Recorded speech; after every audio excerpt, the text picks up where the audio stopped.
বলো না, বিয়ে করবে আমারে? মুসাম্মদ সোনিয়া, আপনি কি উপস্থিত সাক্ষীগণের সামনে আপনার স্বামী হিসাবে মোহাম্মদ ইব্রাহিমকে আপনার সজ্ঞানে এবং স্বেচ্ছায় কবুল করছেন? আলহামদুলিল্লাহ, কবুল করলাম। আমি তোমারে অনেক ভালোবাসি সোনিয়া। আচ্ছা, বিয়ে করার সময় তো তোমার গলা শুকাই গেছে।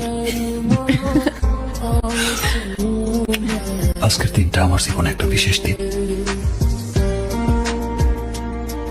কারণ আজকে আমি তোমারে আমার করে পাইছি।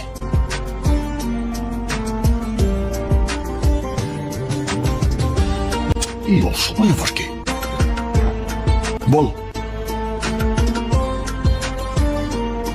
আমি আসতেছি সোনিয়া, আমি একটু বাইরে থেকে আইতেছি। তুমি তো আজকে দিনও চলে যাবা? আমি বাইরে থেকে এসে তোমার সব বলতেছি।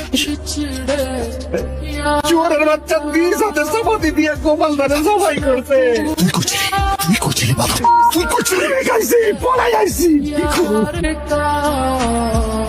সোনিয়া, আজ আমার যা কিছু হয়েছে সবই দাদার প্রতি শূন্য হয়েছে। ওরা না থাকলে এই শহরে যে আমার কি হতো তা আমি নিজেও জানি। এই শহরে ওরাই আমার সবচেয়ে আপন। ওদের কাছে তুমি আমার সাথে অনেক সেফ থাকবা। বলতেছি, শোনো না, তুমি এমন কি ব্যবসা করো যেখানে এত রিস্ক? সময় হলে আমি তোমার সব জানাবো।